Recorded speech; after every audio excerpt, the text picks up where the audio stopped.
Welcome back, Pirates. Today I would like to talk about the upcoming patch coming on the 23rd of April. They just released this in the official Discord, and I want to talk about it and see what your thoughts are. The first thing they have listed here is new gameplay feature, Black Sail Expedition. Uh, they have it listed here as raise your black sails and venture forth into the new sea region, demonstrating your unmatched strength to all who dwell there. In the Black Sail Expedition, your sea area will get a chance to embark on an expedition to conquer another sea area. Pretty excited about this. Gives us something more to do in the game. Right now, the game loop's pretty boring. Kind of take a port, take a couple towers, repeat. Maybe when there's some raids around too, you can do the squad raids. But anything they're adding into the game is a win for me. Next thing they're adding is a new system event calendar. You can now create and synchronize schedules with your gang members whenever planning a slay of sea monsters or coordinate an attack or capture a port. Our event calendar simplifies the process. It also can sync with the system calendar. This could be really good for smaller gangs, trying to figure out when they want to attack monsters, when they want to do the briny event. Instead of using a Discord, it's hard to get everyone in Discord and organized. So if they can do this in game, that helps a lot. So that's a good feature right there.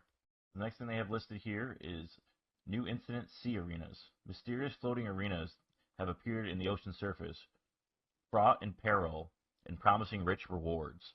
This is very exciting that they added this in. It gives us something to do with our ships and heroes that we spend all this money on, or if you're free to play, that you've been gathering for the last couple seasons, instead of just doing port expeditions or squad raids or just the normal Rogues Rumble or the Straits. This gives us something else we can do with PvP that's kind of more organized. It'll be kind of nice to see how they implement this feature, but I'm pretty excited for this. The next feature they have here is Port Exploration Guide. Utilize the enhanced Port Exploration Guide to swiftly pinpoint and explore, streamlining your mission to master port exploration. So I'm guessing this will help you maybe guide a path where it says take this port, then take this port, or explore this port. Maybe kind of a map, quickest way to get it done. Will be kind of interesting to see how that it gets implemented. The next thing is new system combat power radar. The combat power radar provides a comprehensive view of the combat capabilities, allowing you to observe and refine your strategies effectively. This will be kind of quite interesting. I don't know if this is going to tell you, how well your ship should be performing or how you could change things. It will be quite interesting how they implement this. I'm pretty excited though. The next thing is new system port list. This system provides a comprehensive view of coordinates, combat capabilities, allowing you to observe and refine your strategies effectively. Could be pretty good, especially since the maps are getting bigger, to see what's happening on each port. Maybe you didn't see something on the map where an enemy is attacking a port, and you might want to help an ally to defend that. So that kind of make it a little bit simpler to find out instead of searching through the map for everything. Let's take a look at the other optimizations. First thing they have here is ship part improvements. Now it looks like what they're doing here is buffing everything that's not Blade of Freedom, which I am very excited about because right now the standard build is just use all Blade of Freedom because everything stacks off of attack power. And so if your heals are going off attack power, most hero skills, it's a percentage off attack power. So with them buffing these, could give you definitely more builds to do. And I use these parts, so it's huge for me. So I'm pretty excited for that. I'm not a person that stacks Blade of Freedom. I figured that sooner or later they would be buffing these, and it looks like it's finally happening. So I'm pretty excited about that. Next thing they have here is hero improvement. Izaru, effectiveness in naval warfare has significantly been enhanced. We don't have her. She's in season 4. We're just about to go into season 3. So they must have released her, and she was very underpowered compared to, I believe she would fill in for Sharky. So they're doing something probably there. They probably noticed something, or people were complaining.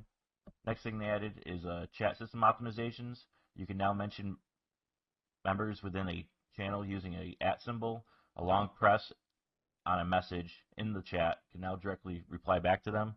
So a couple more chat features that they're adding. They keep improving on the chat system, so that's a win. Next thing is storage system optimization. Supplies will no longer take space in the storage. That's nice. It got pretty annoying. They're filling up your storage all the time with that, so that's a big win. Number 5 on here, they have gang flag cooldown reduction. The cooldown period of the gang flag has been reduced from 72 hours to 36 hours. Will this change much? Probably not. I mean, you're not really moving your gang flags, and you always have at least 2. So, but it could help if you're especially getting attacked and you move your gang flag. So it could be pretty decent. The next thing is armored freight optimization. When patrols of equivalent level are nearby, searches for an armed freighters will give priority to these patrols. If if the port has recently been hosted by PvP events, directly enemies' fleets will be positioned further away. So it looks like what they're saying here is if they're just random boats floating around and you search for one, it's going to give you a better search option for the freighters. I think that's what they're trying to say here. And then from what I get here is if there's a PvP event going on, where you probably have noticed people will spam freighters, this will push them away. They'll be much farther away from where there's PvP going on. So that's really nice. That will reduce a lot of the lag when you're trying to fight for a port and someone's just trying to troll and spam freighters. So that's a pretty big win. That's been asked for like 3 months now. They said they were going to try to find a way to change it, and it looks like that's what they're doing. They're just going to spawn the ships farther away, so hopefully that will reduce the lag. Looks like the next thing they have here is stargazing system adjustments. You will now receive a notification if you try to initiate stargazing of more than 3 stars without having significant units. I don't know what this is changing.